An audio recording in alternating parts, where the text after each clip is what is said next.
Jeanette Meadows scored in the top 10% on intelligence tests until she died on the operating table. When she returned to life, she didn't know the alphabet. It took her 8 months to learn to just take a bath. It is a medical miracle she can think and speak so clearly. Next on this edition of It's Supernatural. Life after death experiences and angelic communications are on the increase. Terminally ill patients whom doctors have given no hope are unexplainably cured. People are being mysteriously protected from natural disasters. Sid Roth, your investigative reporter, examines this invisible world on It's Supernatural.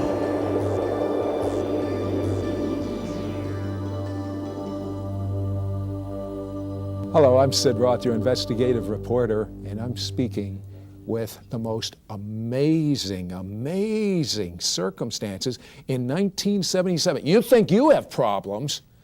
Jeanette Meadows, what happened to you in 1977 in a few-month period? In 2 months and 11 days, my best friend died. I found out I had glaucoma. I broke my back in 2 places. The dog got stolen. And my only child, Annette, died as a result of an accident.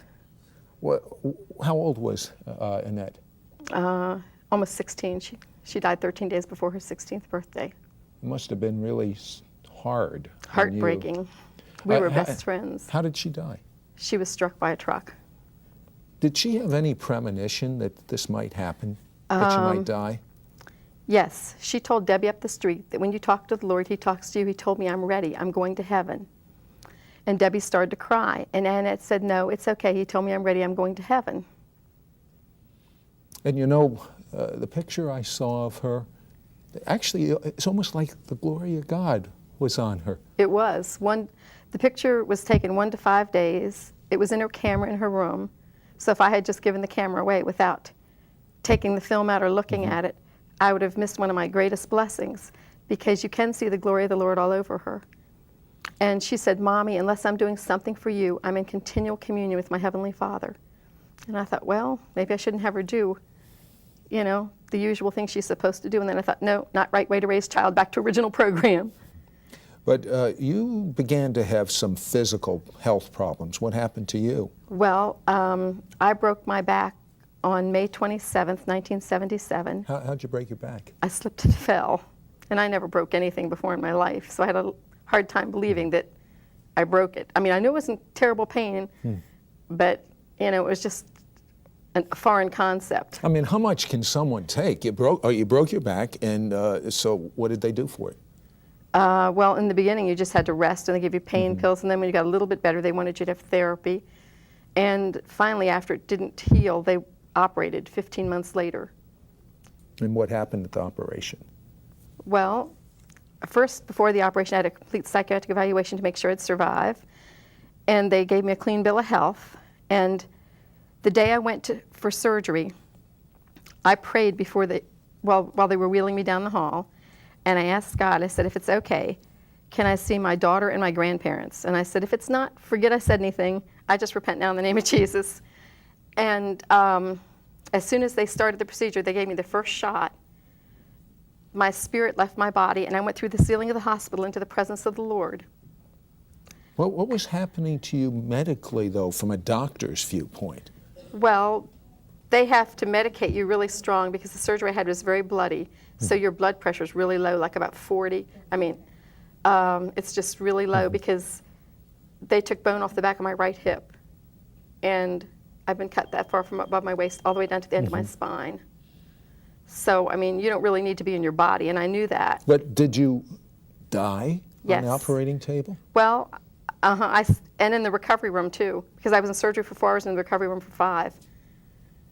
I came out not knowing my alphabet. I died long enough to have a brain injury. It took me 8 months to learn how to take a bath and get it straight after I died. All right, but when you died, you slipped out of your body. Was it painful or scary? No, it didn't hurt to die. When I came back into my body, it did hurt. So you slipped out of your body. No, I went speedily through the ceiling of the hospital, escorted by 2 angels into the presence of the Lord. Were you fearful at all? No. No, not at all. And it happened so quick. I mean, it's like the blink of an eye, the speed of light.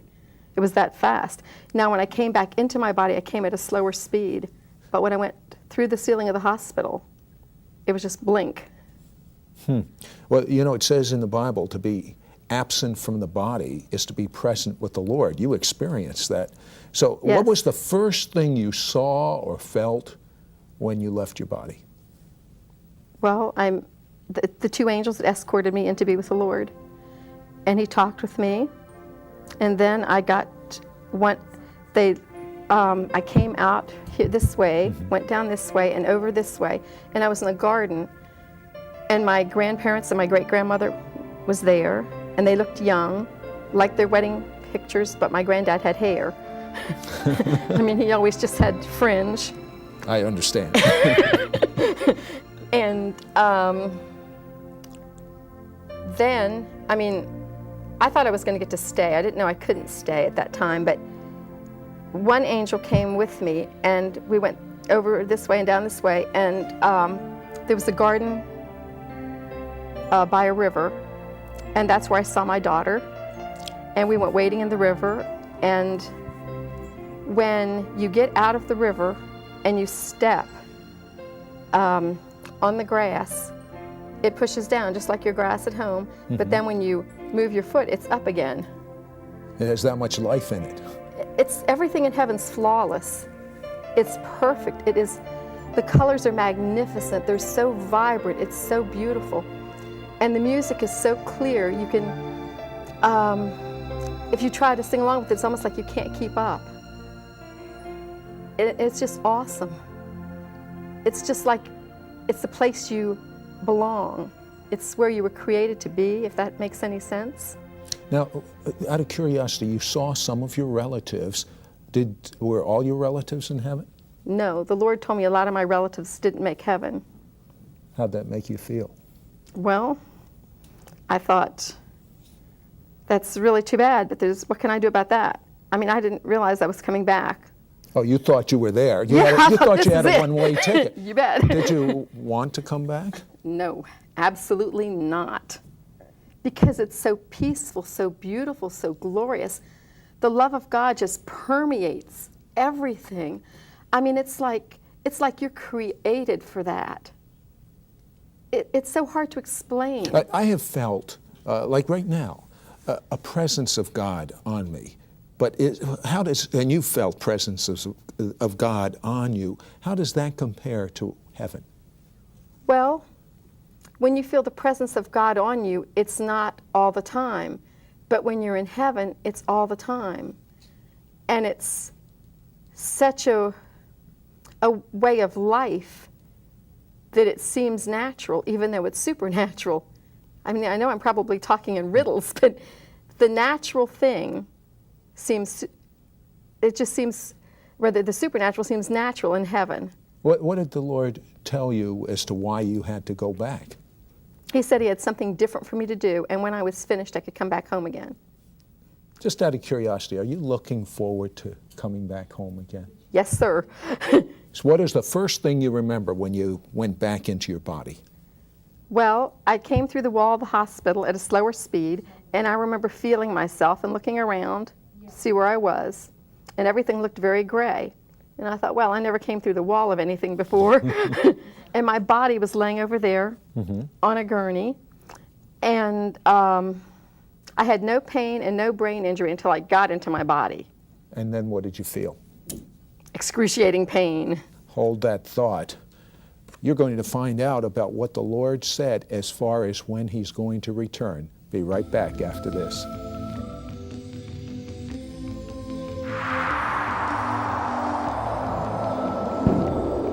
We'll return with Sid Roth and It's Supernatural right after this.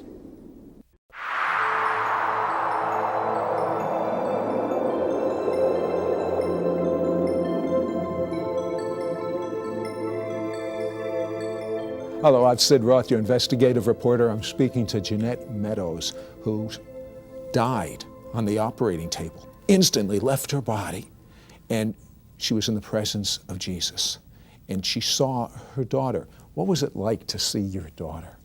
Well, I was delighted. I mean, we were just telling each other how much we loved each other, and we were laughing and giggling. You know, we waded in the river, and Just, you know. What do you mean waded in the river? You just took your shoes off and... Well, I didn't have any on that I know of. And we just waded in the river, and we just, you know, and when we got out on the grass, you know, we stepped down, and it was perfect when you moved your foot. And the river's just sparkling gems. I mean, diamonds, rubies, emeralds, all kinds of beautiful things. It's just, and the streets are solid gold. They're not paved with gold. God's not cheap. And did you say anything to your daughter? Your daughter say anything? We were telling each other how much we loved each other. And of course, I missed her, but you know, in heaven, how can you miss anything, you know? But we just couldn't, we never could stand to be away from each other.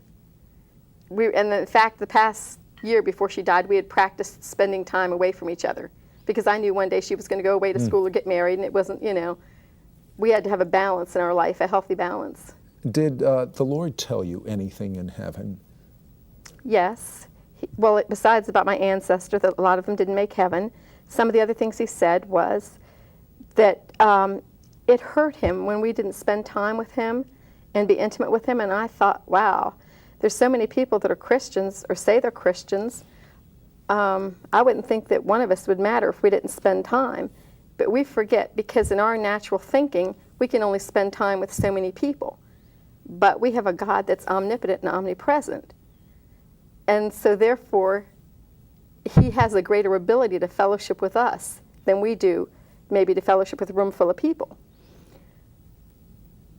And I mean, I didn't realize he was that hurt.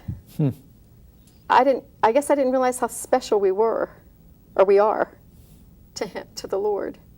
Must have been very, very difficult for you to leave that type of love and come back to earth. Oh, for sure, because it's perfect, it's flawless. It just engulfs you. You just feel so much a part of everything. That's why I really didn't think I was going to come back. Now, I didn't go all over heaven. I didn't see everything.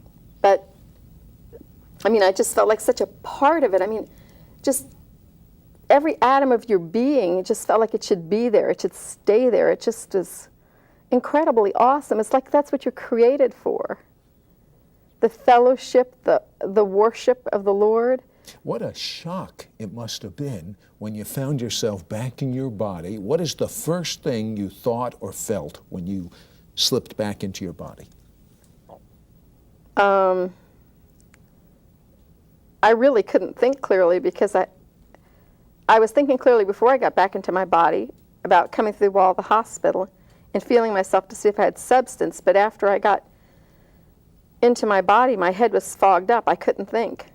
Well, what did the doctors say happened to your brain? Well, they said I had a classic Broca's aphasia from lack of blood and oxygen to the brain. It's like when a person has a stroke or they die. Now, before this surgery, they evaluated you psychologically and as far as your intelligence, and what did they tell you about your intelligence? Dr. Ryback had said that I was in the top 10% of the nation in intelligence. And afterwards, how bad were you after the surgery? Well, I had poor intelligence. I did not know my alphabet. I couldn't remember the most simple things. I couldn't remember. I was trying to, in my room there was a TV, and I was trying to push a button on the TV, but I couldn't. I was too weak and sleepy. I was trying to find words because I knew I needed to have words. And I didn't even know the meaning of the word no. I thought it had more than one meaning, so I never said no because I didn't know what it meant. I shook my head, and then they'd say, don't move. So, I mean. What about just simple tasks like eating? Were you able to do that? Well, not in the beginning, but sometimes I would eat and stick my face with a fork, and if I wanted you to smell something, I would hit you in the face with it. Not intentionally, but it was very embarrassing. I mean, I would just hit the person in the nose. I would. But, you know, Jeanette, to come from heaven, and then come back to a life like this, I imagine you wanted to get back home real fast. Yeah, well, I cried a lot and I prayed a lot. So, and what was going on with your back at that time? I was in excruciating pain. Now, how did your husband take the death of your daughter? You're now an invalid. You can't even do normal functions. What did your husband do about this? Well, he was traveling in business, so I didn't see him a whole lot. But but my girlfriend Sandy was taking care of me, and she took care of me. It was supposed to be for 3 weeks, but it was more like 3 months. because of me dying, I needed more care. I mean, I would try, this is months after, maybe 2 months after the surgery and after I died, I would be walking around a store and I would forget who I was, where I was. I would go to sign my credit card and Sandy was with me. And, you know, she said that she's really who she says she is, or, you know, who the plate says she is, you know. She's just, you know. I mean, even now, how are you functioning so articulately with what happened to you, to your brain? Well, I've had lots of prayer, speech therapy, learning disability therapy. I've been to school like a second time in my lifetime. In fact, one doctor said I have a unique opportunity to have 2 lifetimes in one. 2 educations, 2 occupations, and 2 families. And Dr. Ryback at NIH in Bethesda, Maryland, he said that if anyone could read my recovery room chart, it's medically impossible for me to be this well. And he also has a private practice. Yeah, but you told me that you speak mostly by the Spirit of God rather than your mind. Yes, because if you wanted me to, let's say you were having a meeting and you wanted me to speak to people, I would have to write it out like a report and read it probably. So how are you speaking so clearly now? I believe it's the Spirit of God, because in the natural, when I need to do something, if it's not a pretty mundane thing, I have a time getting it together. You know, I don't always have the resources to figure out what I'm supposed to do to fix something or do something, or I might overlook a point. Well, I understand that the Lord told you about his return. He told Jeanette exactly what the time would be of his return. We'll be right back and discuss that.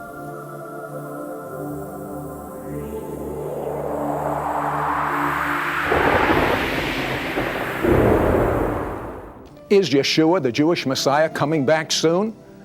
He said, "The generation that sees the fig tree blossom shall not pass before I come again."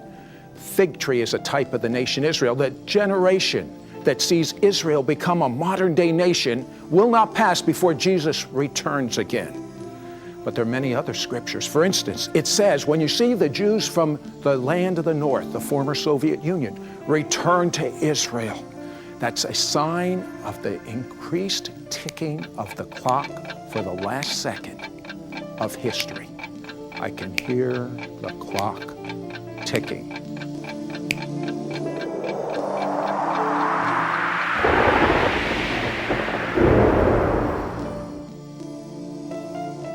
Hello, I'm Sid Roth, your investigative reporter, and I'm having so much fun with Jeanette Meadows, because Jeanette, by all right, should be a vegetable. In fact, a doctor told you that. Yes, Dr. Robert Brown, he used to be at St. Joseph's Hospital in Port Charlotte. He told me by all rights I should be a vegetable.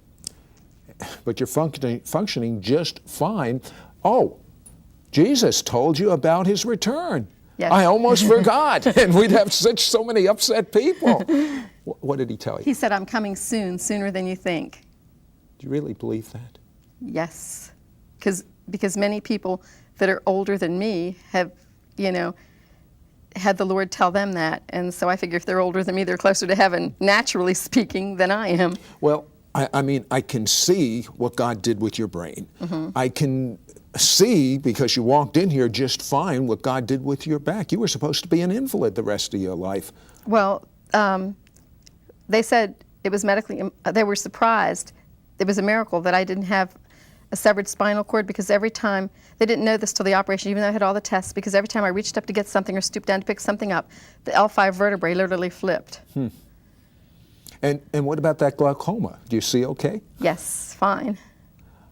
You know, we were talking about a nephew of yours that's something very amazing. You were driving a car, he was in the car.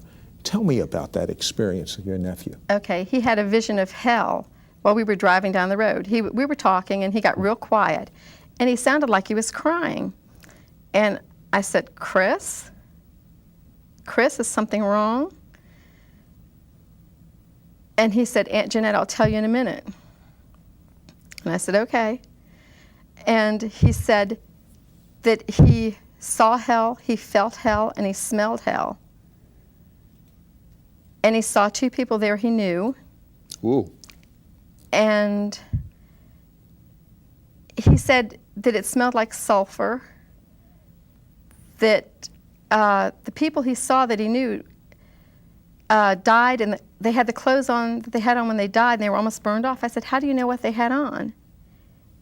But I didn't ask him that then. I asked him that later. But he said, he knew, and he told me how he knew. And then, because he had seen them about that time just before they had passed away. So he said that there were demons biting people, and they had long teeth and claws, I believe he said. And he felt the heat of hell. And this is all right while we're driving down a mountain road. What was he like before this experience? Was he a very religious type of boy? No. Close to God? No, a little bit, but not really. But he said, first he said, I'm never going to disobey you again. I said, what?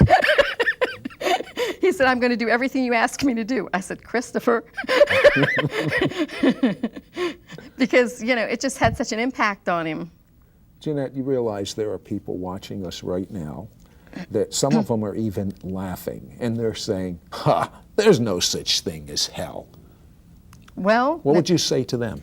No matter what you believe, 1 second after you stop breathing, you're going to know the truth of heaven or hell. I don't care who you are or what you are.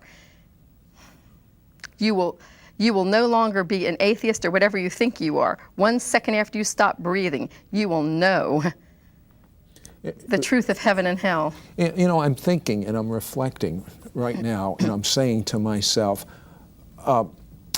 you still struggle a little bit with your mental ability because of the brain damage that occurred. So you told me you were 100% dependent on God to function because you operate through your spirit. But you know something, Jeanette? I believe that what God's done with you is a great blessing, because most of us are so dependent on ourselves, and we don't recognize the need to be dependent on God. I know, I wondered if that was why I had to die, that I might bear fruit. I mean, it seems kind of a drastic measure, but I mean, when your brain just switches from 6 different things continually, and you're just, when you're super intelligent, it's really hard to trust God sometimes. And even though I had faith, I believe, I know I'm closer to God now. Absolutely closer. Because I know that I have to pray and ask God to send someone to help me if I need to do something. And I have to ask God for His wisdom for the situation I'm in, to know what to do. And I have to wait till I hear, because I can't trust myself, and I know I can't. Because in the past I do say things backwards. I get them out of order, and I know my weak points, and I kind of have to guard it, Jeanette, between you and me, is there a part of you that's angry with God? Because He could, like that, you could be perfect in this earth. No. Excuse me, no, I'm not angry with God at all. Why not? Because I love Him. That's an illogical question. It doesn't compute, does it? That's a totally illogical question. Well, the devil comes to kill, steal, and destroy, not God. And why are you here on earth and not in heaven with your daughter who you love? Because the Lord wants me to share my testimony and tell people what I saw, and that heaven's really real, and that we're going to be with Him one day if we choose. God's called you to do this. Yes. Would you look into that camera straight ahead of you and tell people the reality of heaven and hell and the love of God? Tell them. Well, this is a wake-up call to the earth, to every person. Each one of us is a breath away from eternity. And it sounds simplistic to say it's life or death or heaven or hell, but you better know where you stand, because when you stop breathing, it's going to be over. It'll be your last chance. There'll be, no other opportunity, so make your peace with God now, because God loves you. He wants to communicate with you and be intimate with you. And He just loves us so much that we can never even, He loves us more than any earthly parent figure or father. And think how much we love to bless our children. I couldn't do enough for my daughter. She was an exemplary child. She couldn't do enough for her mom. or her dad. She was just a wonderful child. And I mean, God loves us more than that. His love is perfect, and we need to receive that love. It's so, so important. And I just believe I'm supposed to tell people that there's such a wonderful place. I mean, he's already told us in his word, and he sent people back before. But it's so important to just seek God while he can be found. And you know, the one thing that really affected me that you said is that Jesus told her that he's hurt that you don't spend time with him. I mean, that's hard for us to fathom, that Jesus is hurt. And you think, well, I don't hear anything, I don't feel anything, so why should I spend quiet time with him? Why should I pray to God, tell him how much I love him? He's hurt. He's hurt. I tell you, he's hurt because he loves you so much. Spend time with him. Tell him. Yes, Jeanette? And sometimes even when there's no communication between you, if you just are just kind of sitting there in the presence of the Lord and you've just let the Lord know you're going to stay there, you have a half hour or whatever to spend, sometimes his presence just engulfs you, that you feel the presence of the Lord around you, even though there's no actual verbal communication. And in heaven you can speak by thought transfer, and you can speak by the way we're speaking. But the one thing we don't have is any more time. I'm going to take this time to warn you. You don't know when your end will come. So do something about it now. Cry out, Jesus! That's what you should do.